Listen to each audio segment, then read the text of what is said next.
Magandang araw po sa inyo lahat. Welcome po sa panibagong video po natin dito sa Makapili TV. Ngayon po ang pag-uusapan natin itong si Atty. Libayan kung paano siya mag-isip tungkol dun sa issue ng pagtaob doon sa sinabi ni Rapi Tulfo na bibigyan ng bulaklak, yung pagsabog ng puso. Ngayon dito makikita po ninyo kung paano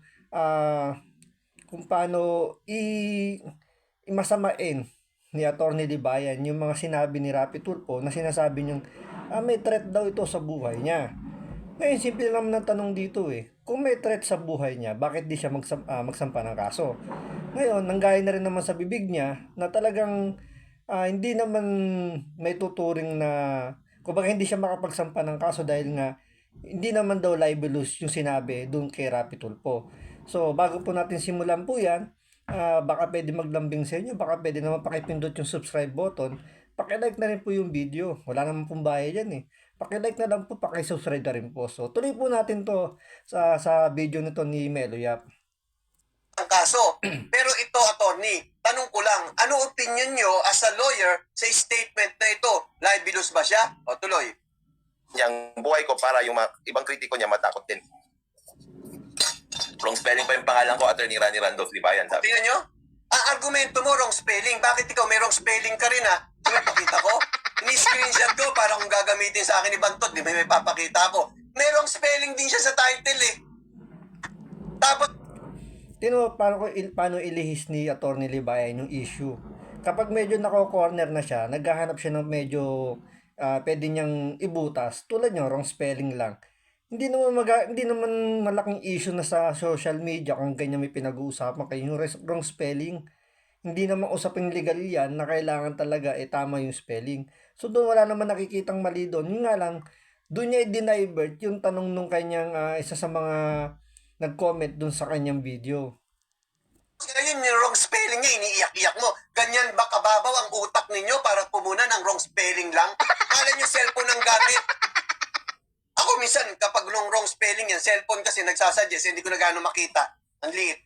Di bahala na kayo sa buhay nyo. Hindi ko na nga binabago para may content si Boy Bantot. Pero wala yatang content si Boy Bantot ngayon. Mainit ang ulo ni Libayan. Huwag kayo mag-comment basta-basta. Tuloy.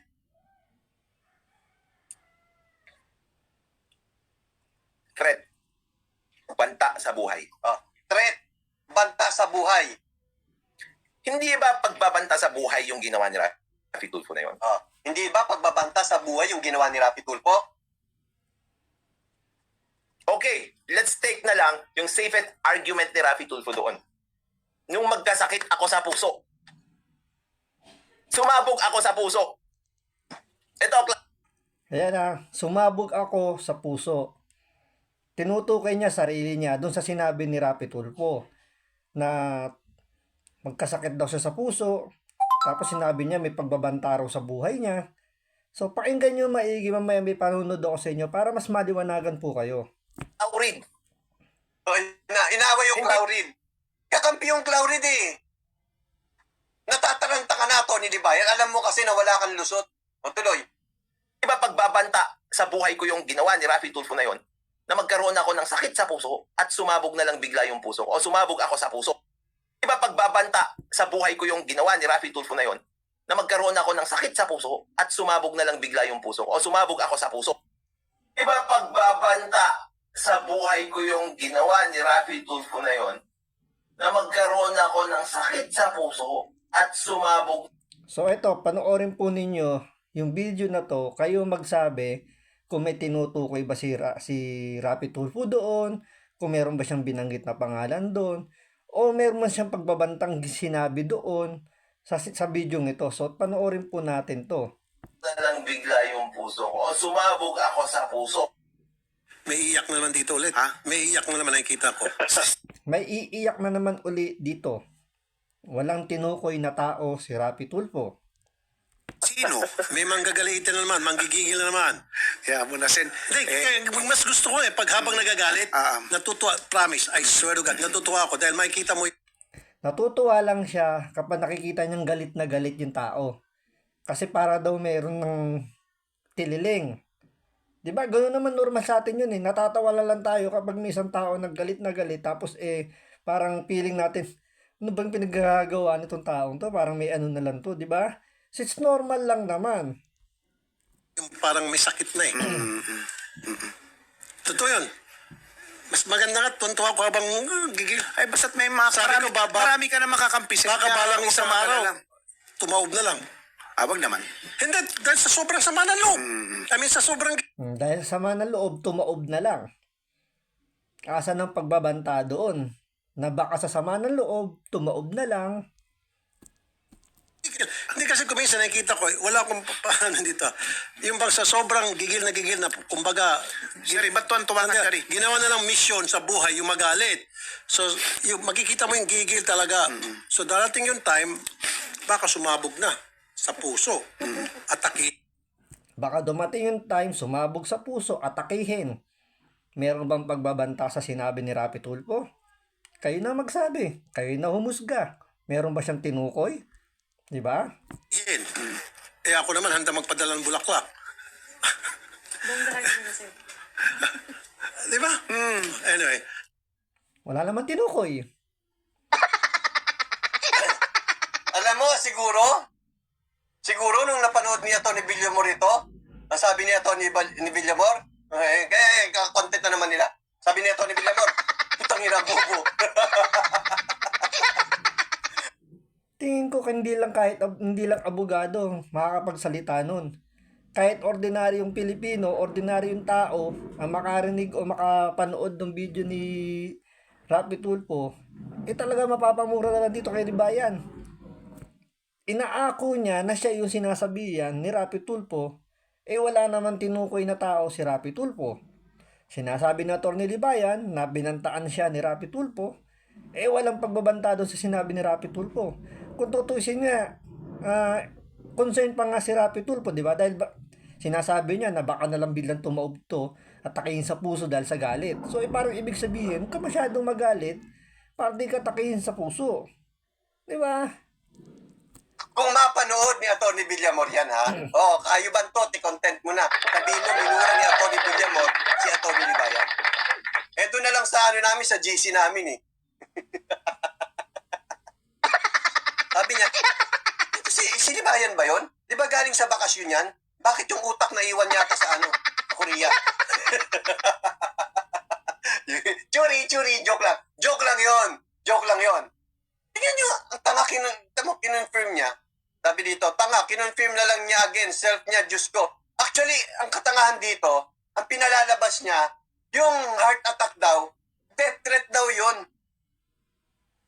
Ha? Death threat daw yun. Galing kay Rapi Tulfo. Kung death threat yun, bakit hindi siya magsampa ng kaso? Tandaan nyo, death threat is libelous. Bakit di siya mag-file ng cyber libel labang kay Rapi Tulfo? Bakit di niya gawin? Sa kanya na nga nanggaling, hindi naman libelous yung sinabi ni Rapi Tulfo. So, hindi niya masampa ng kaso.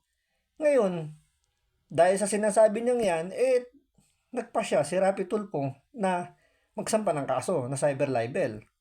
So, antay-antay kayo ng love letter. Ano, yung puso mo, remote control, na kay Rapi Tulfo ang remote? Diba yan? Atakihin ka. Ganon? Napakabobong paniniwala niyan. Alam mo, Atty. Libayan, pag pinanonood ka ng mga abogado, bumababa ang level ng utak mo. Below sea level centigrade. Actually, totoo yan. Yung mga abogado ngayon, pag napapanood si Atty. Libayan, parang mas nahihiya na sila maging abogado ngayon dahil may gantong klaseng tao. Na yung pag-iisip, napakakitid.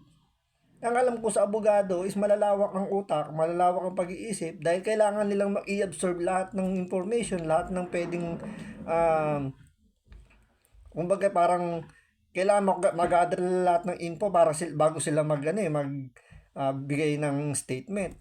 Pero ito, sarado kagad ang utak na siya kagad yung tinutukoy ni Rapi Tulfo kahit wala naman tinukoy. Based lang doon sa sinasabi niya, hindi sa pagkatao ni Atty. Libayan. Kasi nakikita ko naman, mukha naman matalino si Atty. Libayan eh. Siguro, galing sa bakasyon, wala pa sa sarili, Kaya ito yung pinagsasabi niya ngayon. Biruin mo, itinuturo mo sa mga tao na kapag ikaw ay nagkaroon ng sakit sa puso, death threat, galing kay Rapi Tulfo, ganun ba? Yun sa'yo? O tuloy. To. Hindi ba banta sa buhay ko yun? O, banta. O yan, galit na naman siya rito. Gigil na naman siya rito. So concern lang si Rapi Tulfo. Baka bigla lang atakihin sa puso to, di ba? Yung ibig sabihin ni Rapi Tulfo eh. Baka bigla kang ma-high blood dyan, atakihin ka sa puso dahil gigil ka. Concern pa nga si Rapi Tulfo eh. Sa buhay niya. Sino nagbanta sa'yo? Si Rapi Tulfo? Dahil doon sa sakit mo sa puso? Attorney, paki-explain. Love you.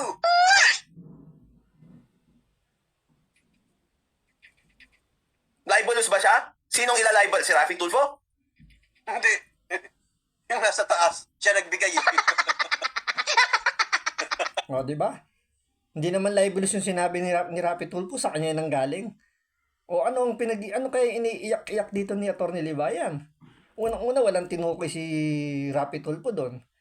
Tapos ngayon, sinasabi niya, hindi naman libelous yung sinabi ni Rapi Tulfo. Sino daw ididemanda niya? Si Rapi Tulfo? Di ba?